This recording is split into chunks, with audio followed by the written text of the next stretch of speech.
Good evening, everyone, and welcome. Welcome here to our event at Deerwood, Lincoln Oratory and the Unfinished Work of Freedom, an interactive symposium. I want to begin by explaining the title. Lincoln, we might think, is self-evident truth, perhaps, even. But I want to let us know that the reason we are gathered here to discuss Lincoln is that it's part of a college-wide series of events in conjunction with the American Library Association's exhibit on Lincoln, the Constitution, and the Civil War. So our event takes place in that context. But here at Deerwood, we do oratory. And in a minute, you will hear some wonderful public speakers, orators extraordinaire, and they will deliver some wonderful speeches and texts and letters to all of us. This last part here, the unfinished work of freedom, that, of course, I drew that from Lincoln's Gettysburg Address, which we just heard. And the idea, of course, for Lincoln is that there are things that we must do as a legacy for those who have gone before. And we are also doing that here today because we want to see that the voices that we'll hear, we will begin with Lincoln, and we'll listen to some of his contemporaries, then voices from the 20th century, and finally from the 21st, our century.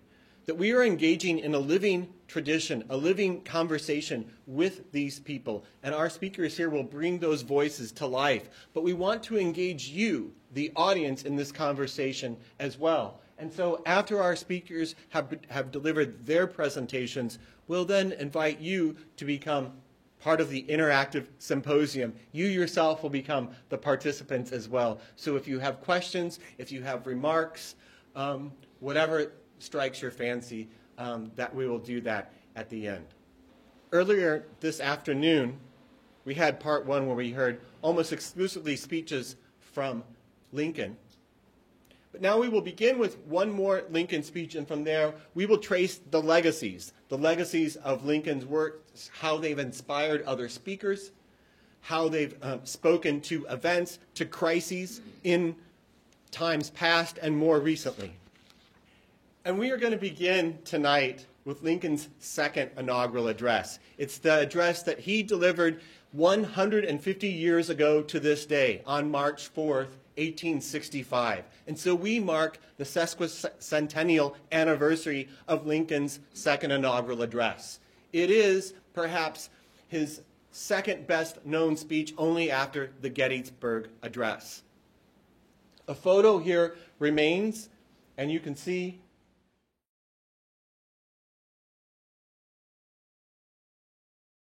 in this second inaugural, what makes it so well known is not simply the lovely image here, but rather the themes that he addresses. The United States has just gone through 4 years of war, a war that would ultimately take some 600,000 lives.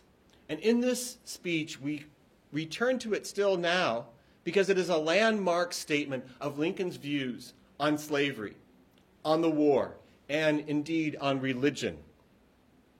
He begins by remarking that slavery was the cause of war.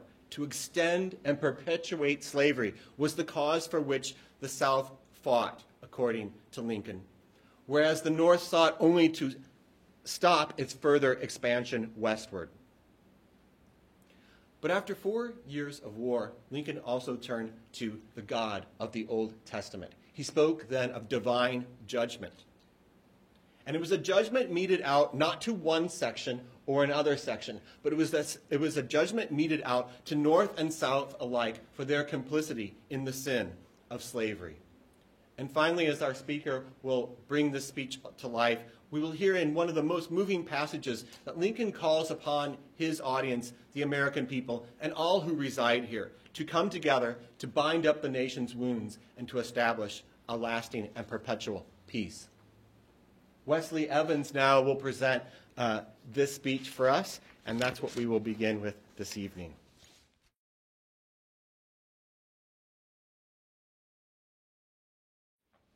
On this occasion, corresponding 4 years ago, all thoughts were anxiously directed to an impending civil war. All dreaded it. All sought to avert it.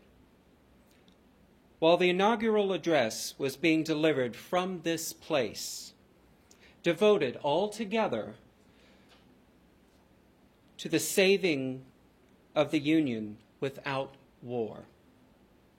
Insurgent agents were in the city, seeking to dissolve the war and to divide efforts and to divide effects by negotiation. Both parties deprecated war, but one of them would make war rather than let the nation survive, and the other would accept war rather than let it perish.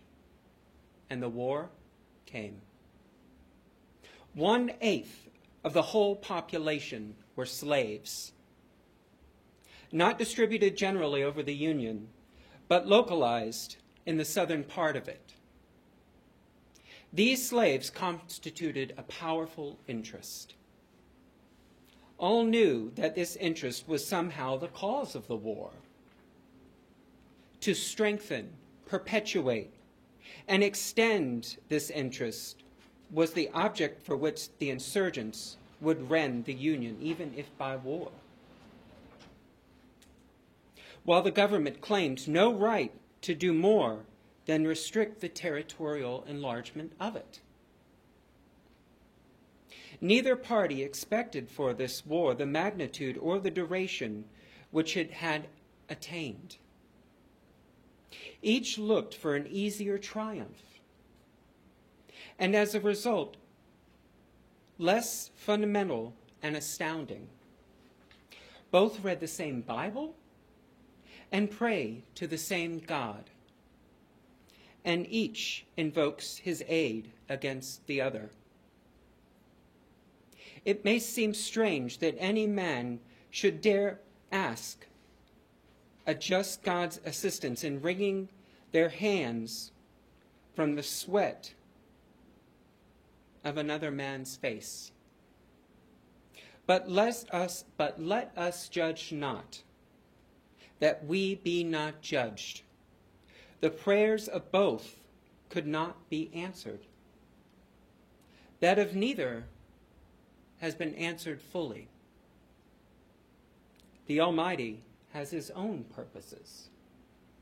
Woe unto the world because of offenses. For it must needs be that offenses come. But woe to the man by whom the offenses cometh.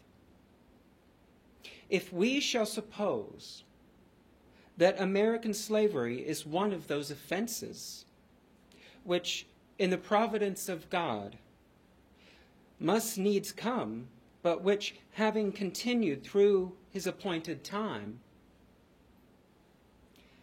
he now wills to remove, and that he give to both North and South this terrible war as the woe due to those by whom the offenses came. Shall we discern therein any departure from those divine attributes which the believers in a living God always ascribe to him? Fondly do we hope, fervently do we pray, that this mighty scourge of war may speedily pass. Yet, if God wills that it continue, and all the wealth piled by the bondsmen 250 years of unrequited toil shall be sunk, and until every drop of blood drawn by the sword, drawn with a lash, shall be paid by another drawn with the sword. As was said 3,000 years ago, so still must it be said. The judgments of the Lord are true and righteous altogether, with malice towards none, with charity for all, with firmness in the right as God gives us to see.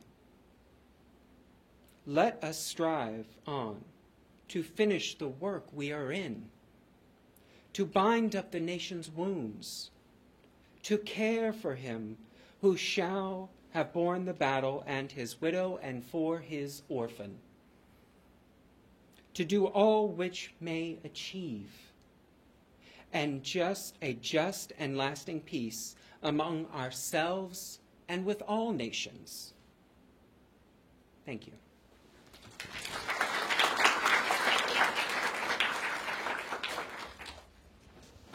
Lincoln delivered that speech in March of 1865. 1 month later, the war would be over. A week after that, he would be assassinated. We turn now to Lincoln's contemporaries. What did they remember of that man, the man who they had spoken with, who they met? We'll start with Walt Whitman. Walt Whitman, a great American poet. And he was a great admirer of the president. And we will begin with remarks that he composed in May of 1865, just 3 weeks after the president had been assassinated and died. Then we will hear his famous "O Captain, My Captain" speech honoring the president composed later. And finally, we'll conclude with the longer and more complex piece, which we've edited here, Whitman's "When Lilacs Last" in Dooryard Bloom. We'll have 3 speakers, each speaking one of these poems and collected by Walt Whitman himself in memories of President Lincoln. So I ask you to welcome then Malia O'Shea, Lauren Roof, and Ashley Weaver.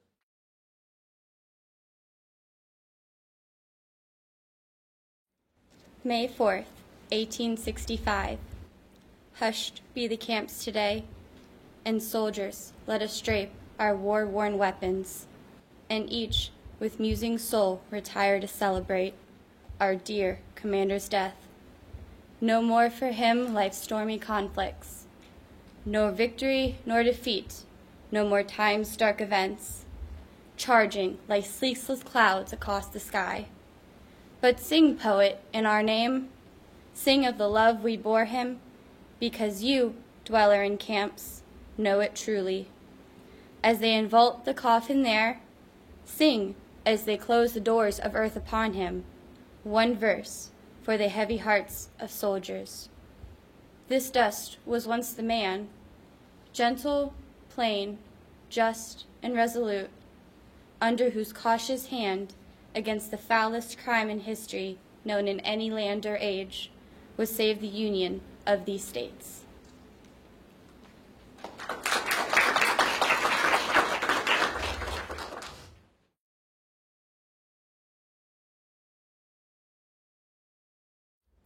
Walter Whitman was an American poet in the 19th century. He was a humanist and was also known to be a great admirer of Abraham Lincoln, whom he felt embodied the American virtues. Lincoln's assassination led to many mourns and grieves, while it inspired Whitman to write. In honor of Lincoln, Whitman wrote the poem, "O Captain, My Captain." The memorable poem stands as an extended metaphor. The fallen captain refers to Lincoln and the captain of the ship that is the United States, who has braved through the tough storm of the Civil War. O Captain, my captain, our fearful trip is done. The ship has weathered every wrack, the prize we sought is won. The port is near, the bells I hear, the people all exulting. With follow eyes and steady keel, the vessel grim and daring. But oh heart, heart, heart, oh the bleeding drops of red, where on the deck my captain lies, fallen, cold and dead. O Captain, my captain, rise up and hear the bells. Rise up, for you the flag is flung, for you the bugle trills. For you the bouquets and ribbon wreaths, for you the shores a-crowding. For you they call, the swaying mass, their eager faces turning. Here, Captain, dear father, this arm beneath your head. It is some dream that on that deck you've fallen cold and dead. My captain does not answer. His lips are pale and still. My father does not feel my arm. He has no pulse nor will. The ship is anchored, safe and sound, its voyage closed and done. From fearful trip, the vector ship comes in with object one. Exult, O shores, and ring, O bells, but I, with mournful tread, walk the deck, my captain lies, fallen, cold, and dead.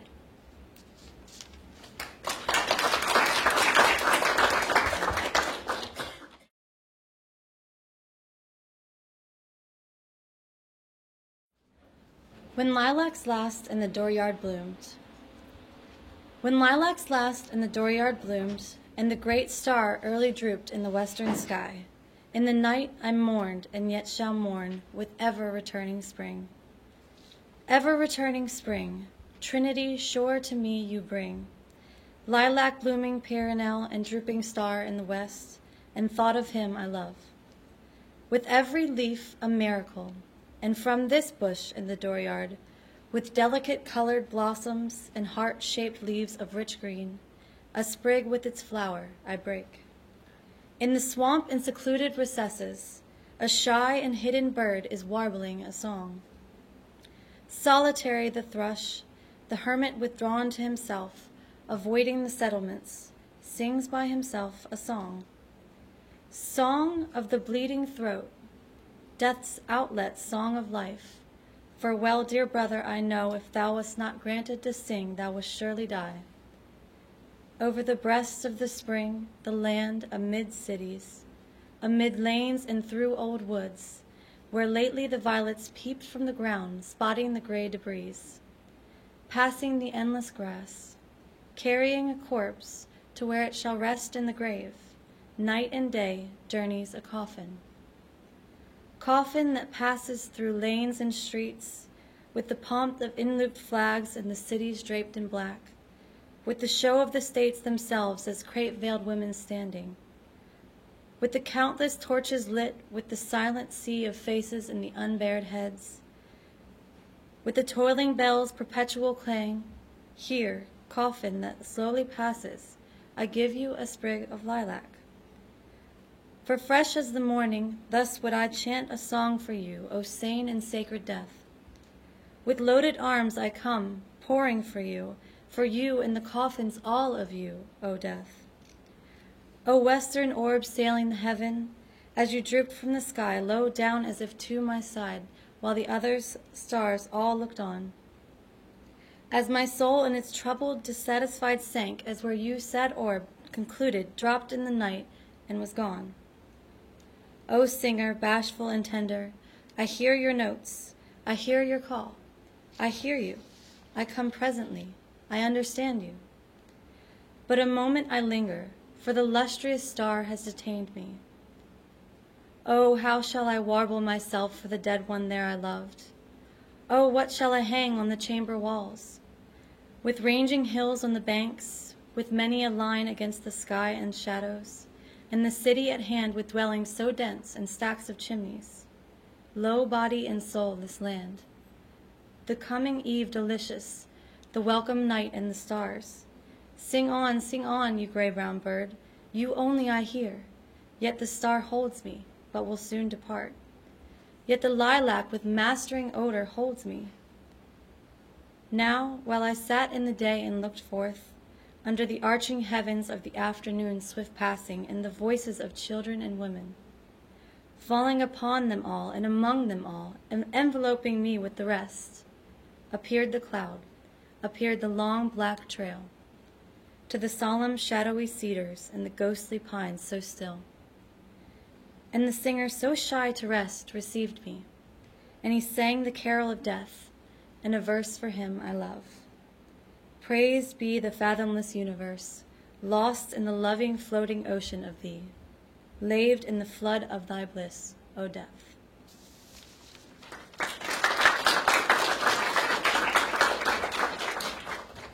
Of course, we must recognize there are many ways to remember.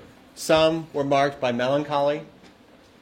Others, though, sought to do justice to the complexity of the man himself, Lincoln, who is at once spokesperson and advocate for persons of color, but who also spoke for white America and often valued white America and placed their needs above those of free persons or persons of color. 10 years after Lincoln died, free persons of color erected a monument in Lincoln Park in Washington, D.C. And the featured speaker was one of the 19th century's best, Frederick Douglass. And here in the speech that we will present for you today, you will see these two sides, the two faces of Lincoln, and we'll see Douglass in typical Douglass form give powerful expression to both. A president who at once explicitly favored white over black, and yet the same president who freed and thereby championed persons of all color. We were going to have two speakers. The text is that complex. And we will start with Kimberly Thatch, and Eric Cruz will then read the second half, if both of you'd like to come up now.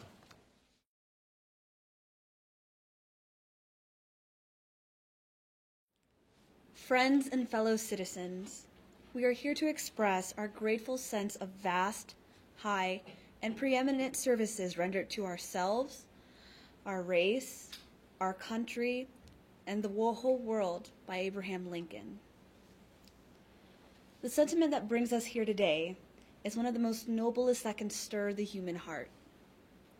It is the sentiment of gratitude and appreciation, a sentiment that can never die while the Republic lives. For the first time in the history of our people and the history of the whole American people, we join in this high worship of the exalted character and the great works of Abraham Lincoln, the first martyr president of the United States. We fully comprehend the relation of Abraham Lincoln to both ourselves and to the white people of the United States. Truth is prosper in all places, and it is never more proper when speaking of a great public man, whose example is likely to be commended for honor and imitation long after his departure to the silent continent of eternity.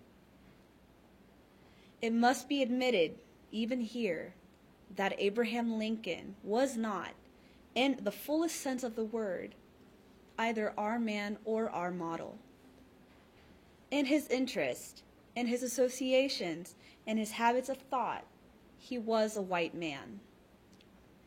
He was preeminently the white man's president, entirely devoted to the welfare of white man. He was ready and willing during the first years of his administration to deny, postpone, and sacrifice the right of colored people to promote the welfare of the white people of the country. He came to the presidential chair upon one principle alone, namely opposition to the extension of slavery. His arguments in furtherance of this policy had led their motive and mainspring in his patriotic devotion to his interest of his own race. To protect, defend, and perpetuate slavery in the states where it existed, Abraham Lincoln was not less ready than any other president to draw the sword of the nation. He was ready to execute all the supposed guarantees of the Constitution in favor of the slave system anywhere inside the slave states.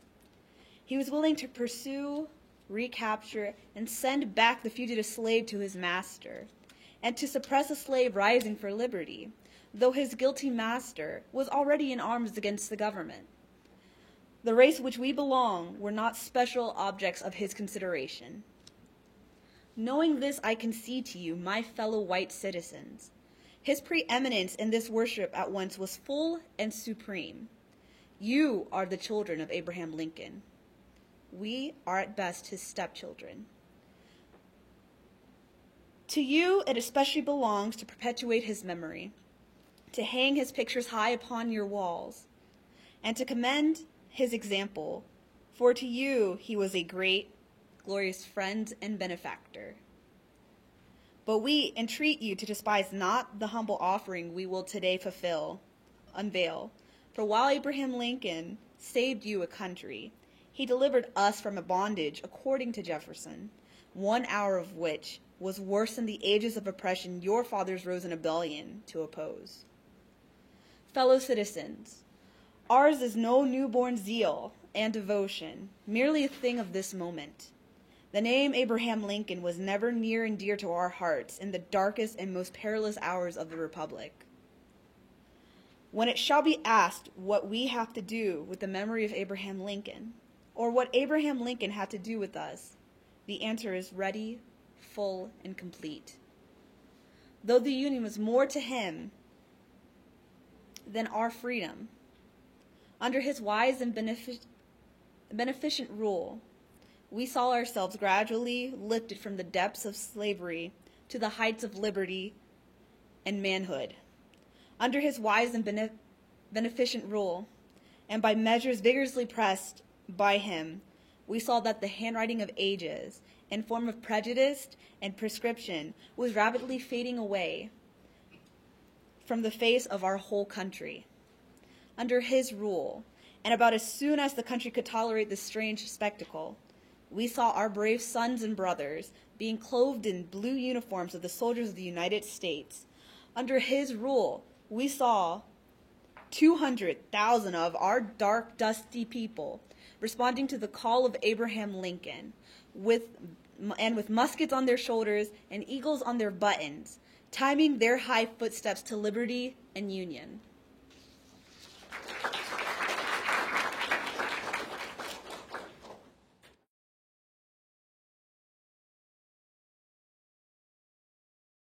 Under his rule, we saw the independence of the Black Republic of Haiti, the special object of slaveholding aversion and horror, fully recognized in her minister, a colored gentleman, duly received here in the city of Washington.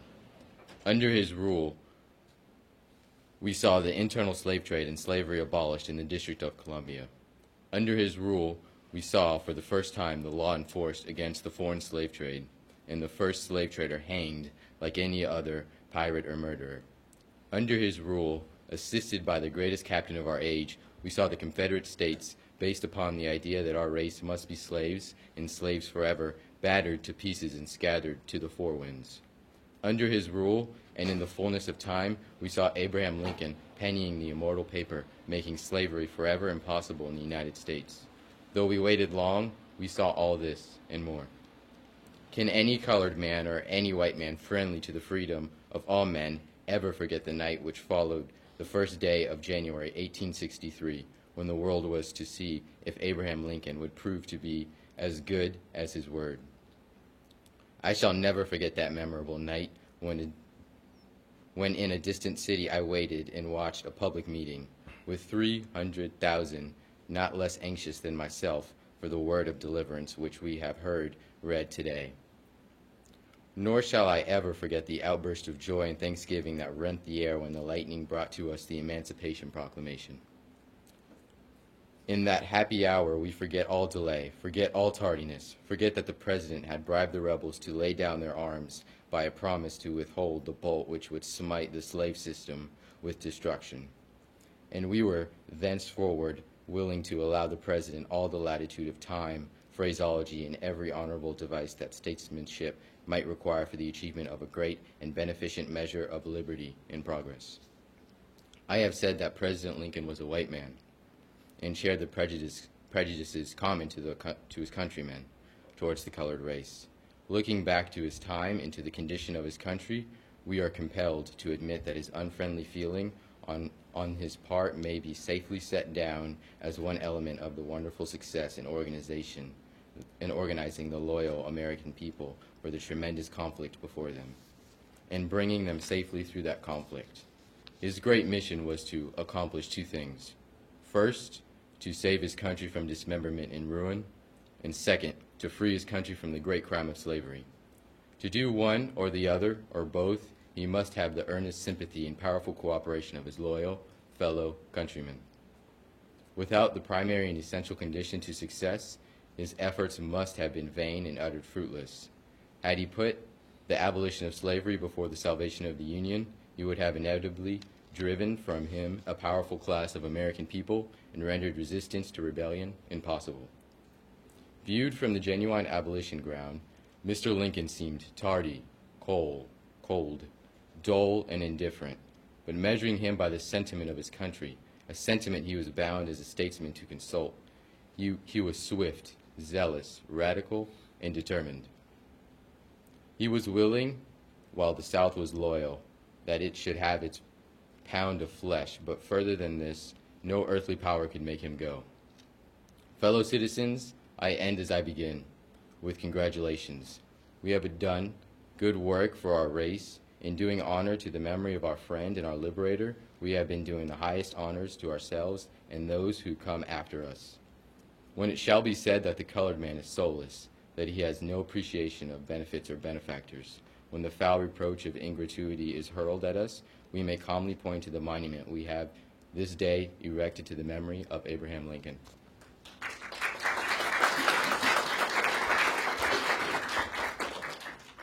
Of course, the challenges, the unfinished work remains and remained. And so we're going to look at three texts from the 20th century. And I'm calling these 20th century Jeremiads. And the rhetoric and communication professor, must come out sometime, and this is that moment. What is this Jeremiad of which I speak? Well, Jeremiah was an Old Testament prophet. And during the Babylonian captivity, he spoke to his people, the Jews, a chosen people. And so many American orators and speakers have looked to this same tradition and adapted it. And scholars of rhetoric, communication, have called this the American Jeremiad. And it has three parts. It says, America is a chosen people with chosen founding principles, like liberty and equality. But America, and this is point 2, has sinned. It has turned from these principles. It has failed to realize the promise. But if you turn from this, then you can realize the promise of America. And that is the third point of these Jeremiads, the promise of a noble and glorious future. And we will hear 3 Jeremiads then. Jeremiads that point out America's founding principles, how it has failed, and yet what America can become. We begin with a 20th century poet, Langston Hughes, but we are going to hear an original piece for the first time presented to the public. And that is by Camera Guthman. And she is taking a poem of Langston Hughes, Let America Be America Again, classic Jeremiad. And she is providing her own meditation, her own interpretation of this text for us this evening. So, Cammie?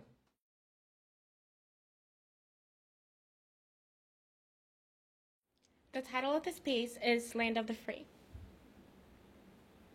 Once upon a time, a wise man once said that America, which was once alive, is now going dead, claiming it lost its dream that it once had before. Those who had freedom now see a closed door. Let America be the land full of hope and peace, where neither kings nor tyrants find reasons to scheme. Let it be the land where equality is free, in every breath we take and every song we sing. From the poor white man that was pushed apart, to the Negro who bore slavery's scars, of a world that one describes as dog eat dog, and of one whose might crushes them all. Let's look at the farmer who was a slave to the soil,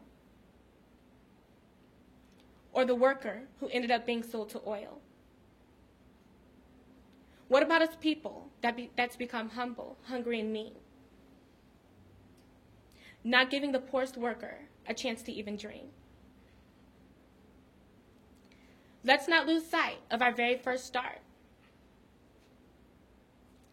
From the men who sailed seas across island shores so dark, then across Poland's plain and England's grassy lea, just to fulfill their dream of building a homeland of the free. Now, many people get confused when they hear the word free. because they've lost sight of what it's meant to mean. In a world where one has to pay a price to live and to leave. Thinking about it now, this is sad, honestly. Now go ahead and call me any name at thought, because regardless of your comment, I still won't stop. To inform you about this now broken place, to encourage you that together we can finish this race. America the Beautiful is what we usually say. It's pretty obvious that America has now lost its way. But let's not pout about this. Let's get together and pray that America will return to its beauty someday. Thank you.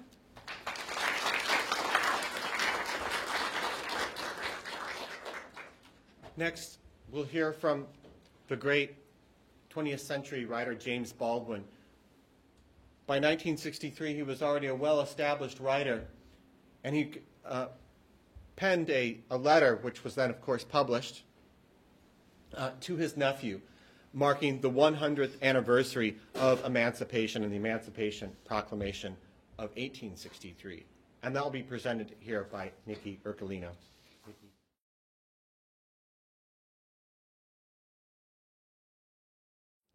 I have begun this letter 5 times and torn it up 5 times. I keep seeing your face, which is also the face of your father and my brother. Like him, you are tough, dark, vulnerable, and moody, with a very defiant tendency to sound truculent, because you want no one to think you are soft. I have known both of you all your lives. I've carried your daddy on my shoulders and watched him learn to walk. Other people cannot see what I see whenever I look into your father's face.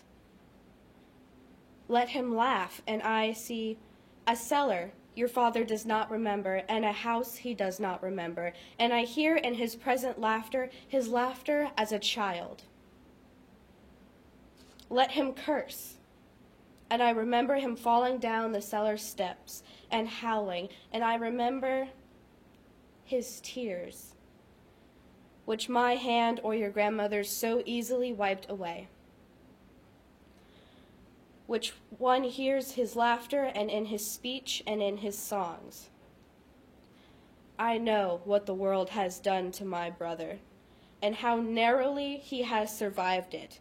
And this is the crime of which I accuse my country and my countrymen, for which neither I, nor time, nor history will ever forgive them. That they have destroyed and are destroying hundreds of thousands of lives and do not know it and do not want to know it.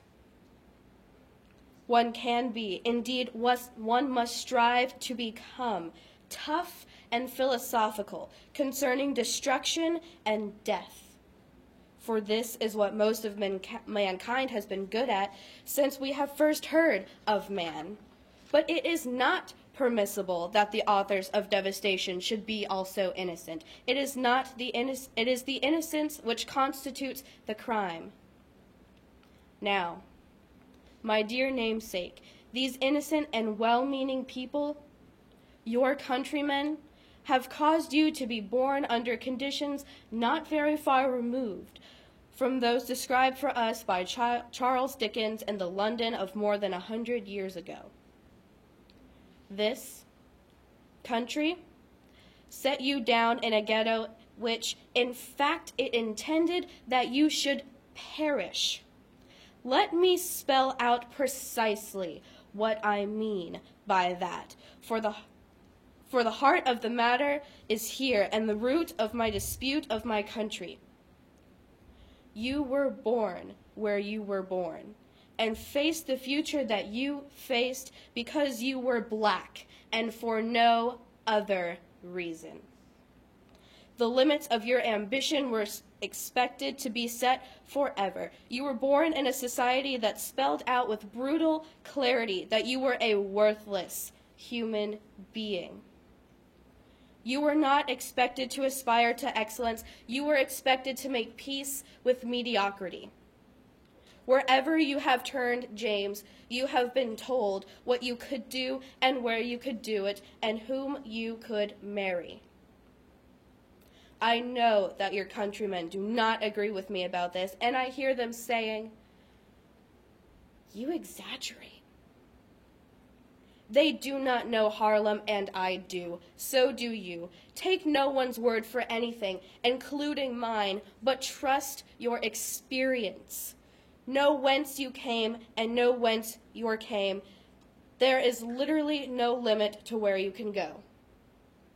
There is no reason for you to try to become like white people, and there is no basis whatever for their impertinent assumption that they must accept you. The really terrible thing, old buddy, is that you must accept them. And I mean that very seriously. You must accept them with love. For these innocent people have no other hope. They are still trapped in a history which they do not understand, and until they understand it, they cannot be released from it. They have had to believe for so many years, for innumerable reasons, that black men are inferior to white men.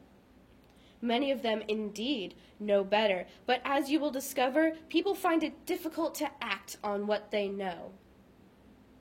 But these men are your brothers, your lost, younger brothers. And if the word integration means anything, this is what it means, that we, with love, shall force our brothers to see themselves as they are, to cease fleeing from reality, and to begin to change it. For this is your home, my friend. Do not be driven from it. Great men have done great things here and will again. And we can make America what America must become. It will be hard, James. You know, and I know, that the country is celebrating 100 years of freedom, 100 years too soon. Thank you.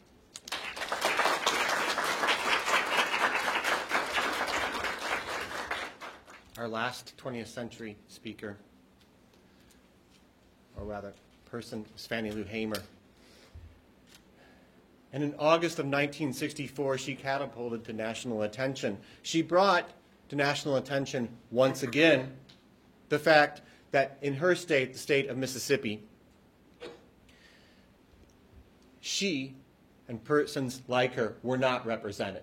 She and persons like her, civil rights leaders, challenged the all-white Democratic Party of Mississippi.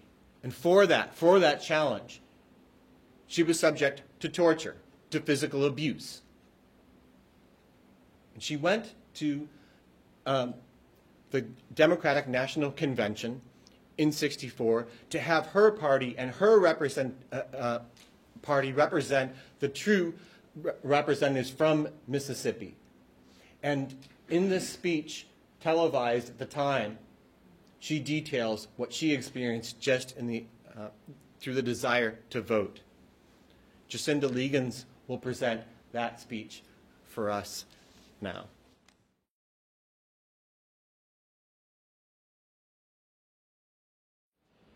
Mr. Chairman, and to the Credentials Committee, my name is Fannie Lou Hamer, and I live at 626 East Lafayette Street, Ruleville, Mississippi, Sunflower County, the house of Senator James O. Eastland and Senator Stennis.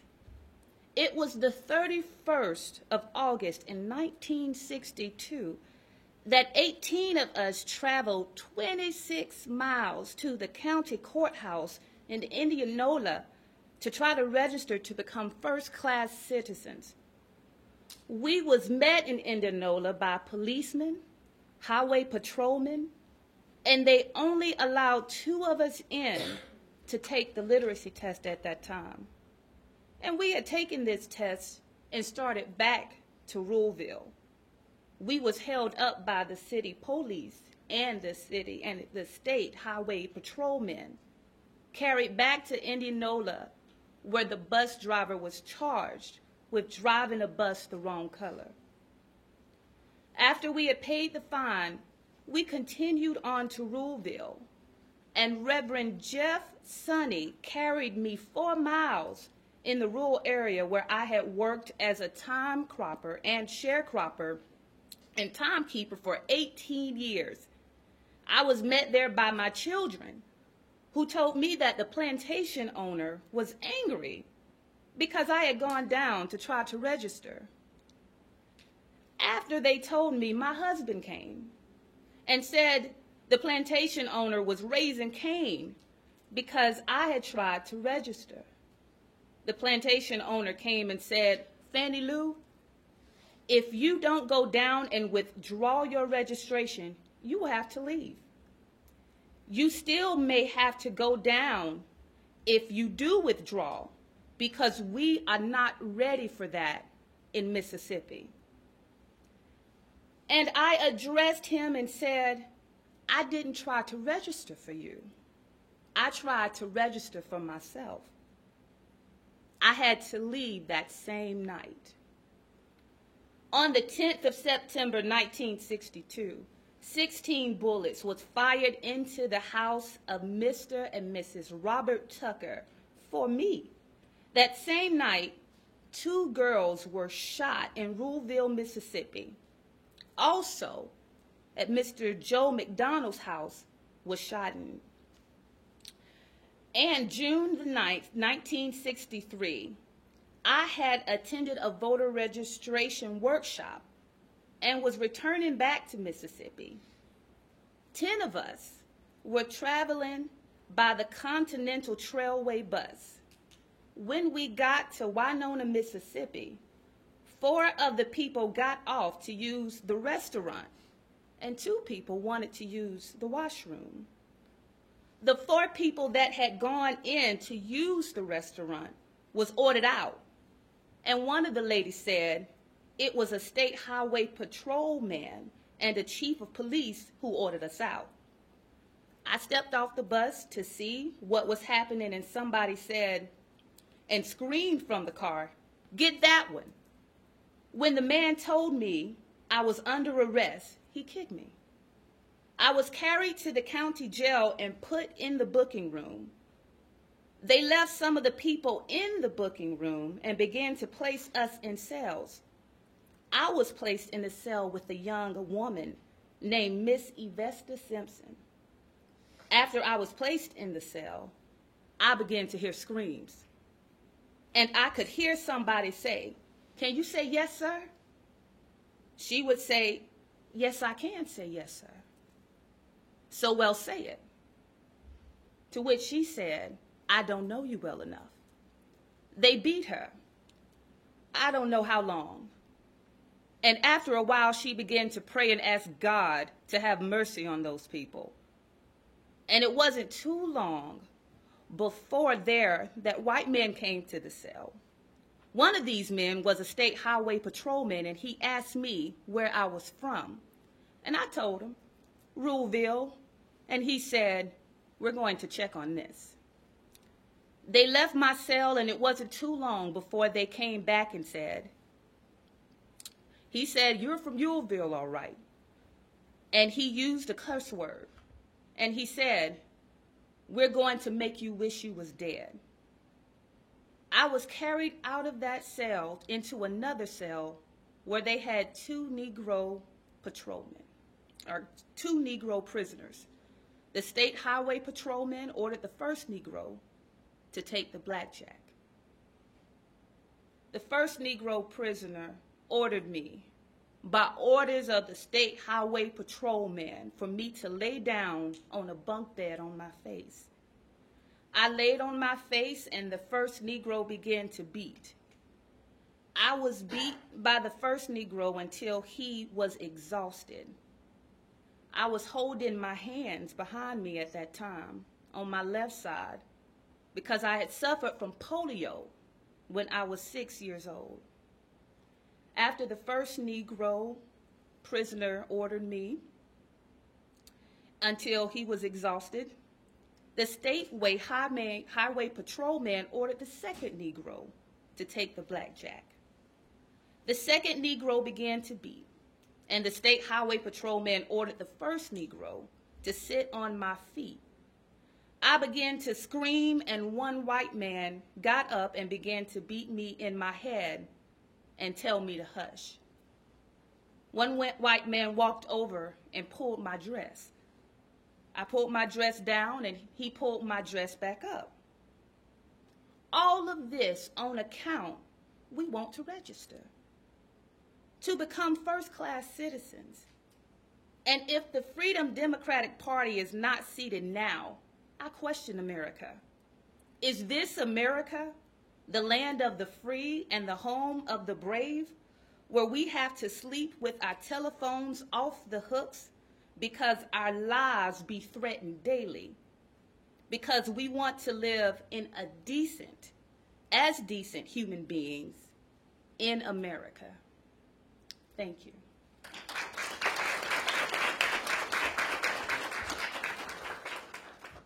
Finally this evening, we turn to our last speaker, and we return to where we began earlier at 4 o'clock. At 4 o'clock, we had a speech from Lincoln, the House Divided speech. And it was a political speech, a speech that Lincoln gave trying to get elected. And we will hear now a similar speech also from a man from Illinois trying to get elected. And it's important to know that all of these words that we've heard, the soaring oratory, the wonderful poetry, all of these things are, yes, wonderful. They soar. But they are also things that are about changing things in this world. And politics is often not fun and not soaring. And we can disagree with the candidates that are put up there for us. But our speaker now, then Senator Barack Obama, confronted an audience that did not believe in him at the time. He went to Selma, Alabama, as part of the annual commemoration for the Great Selma March. And there he is, at a famous, hallowed spot in American history. But in 2007, he had not been embraced by many Americans, black or white. And he gave this speech to explain why he was running, but also what he wanted to do and to call upon what we should do to continue the legacy of Lincoln and of those who have gone before. Presenting that speech will be Priscilla Wilkes.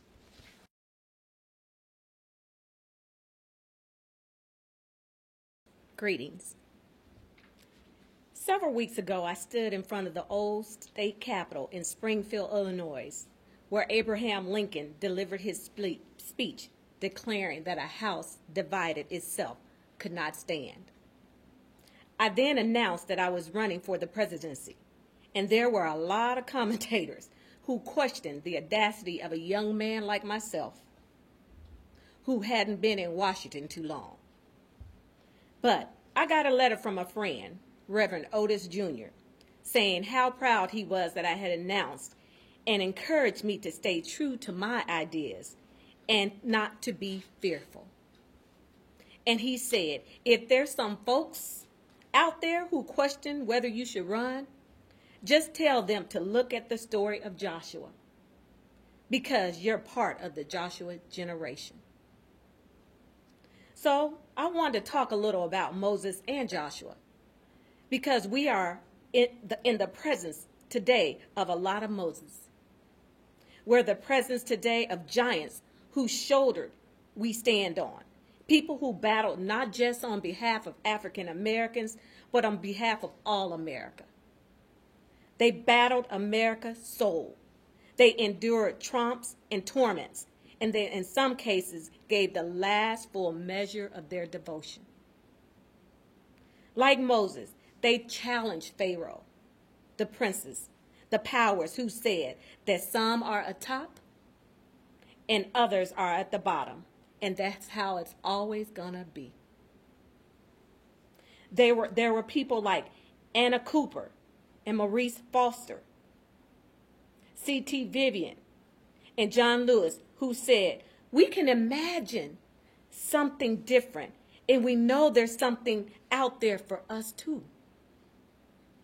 Thank God he made us in his image, and we rejected the notion that we will, for the rest of our lives, be confined and stationed of inferiority.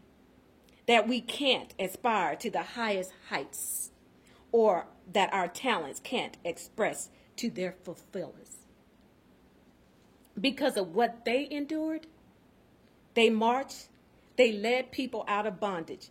It's because they marched, the next generation hasn't been bloodied so bad. It's because they marched that we elected congressmen like Arthur Davis and Keith Ellison. It's because they marched, I got the kind of education I got. A law degree, a seat in the Illinois Senate, and ultimately in the United States Senate. It's because they marched that I stand before you here today. My very existence might not have been possible had it not been for some of those folks here today. You see, my grandfather was a cook to the British in Kenya. Grew up in a small village, and all his life, that's all he was, a cook and a houseboy. And that's what they called him, even when he was in his 60s. They called him houseboy. They wouldn't call him by his last name. Sound familiar? Yet something happened back there in Selma. Something happened in Birmingham and sent out what Bobby Kennedy called a ripple of hope all around the world. Something happened when a bunch of women decided they were going to walk instead of ride the bus after a long day doing someone else's laundry and looking after someone else's children. That sent a shout across the oceans so that my grandfather began to imagine something different for his son. His son, who grew up herding goats in a small village in Africa, could suddenly set his sights at little higher and believe that maybe a black man in this world had a chance. What happened in Selma and Birmingham stirred the conscience of the nation. I'm here because somebody marched and sacrificed for me. I stand on the shoulders of giants. I thank the Moses generation, but we've got to remember that Joshua still had a job to do. As great as Moses was, despite all he did, leading the people out of bondage, he didn't cross over the river to see the promised land. God told him, you'll be at the mountaintop and see what I fulfilled, that promise, but you won't go there. We're going to leave it to the Joshua generation to make sure it happens. There are still battles we need to be fought, some rivers that need to be crossed. What do we do in order to fulfill that legacy, to fulfill the debt we owe those who allowed us to be here today? Put your marching shoes on. Go to some politics. Change this country. That's what we need. But if you want to change the world, the change has to happen with you first. When Moses was first called to lead the people, he said, I don't think I can do it. Lord, I don't feel brave, courageous. And the Lord said, I will be with you. The same thing happened with the Joshua generation. Joshua said, you know, I'm scared. I'm not sure. I'm up for the challenge. The Lord said to him, every place the sole of your foot will tread upon, I have given you. Be strong and have courage, for I am with wherever you go. It's a prayer for Journey, a prayer that kept a woman in her seat when the bus driver told her to get up, a prayer that led 9 children through the doors of Little Rock School, a prayer that carried our brothers and sisters over a bridge here in Selma, Alabama. The bridge was crossed by blacks and whites, northerners and southerners, teenagers and children. They wanted to take those steps together. But it was left to the Joshuas to finish the journey Moses had begun, and today we are called to be the Joshuas of our time. There will be days when the waters seem wide and the journey too far. But we must remember that throughout our history, there has been running threads of ideas that have guided our travels and pushed us forward. Liberty in the face of tyranny, opportunity where there was none, and hope over the most crushing despair. Those ideas and values beckon us still when our lives are doubt and our fears, when the road looks long and it seems we may lose our way. Remember what these people did on the bridges. Be strong, have courage, and cross over to the promised land together. Thank you.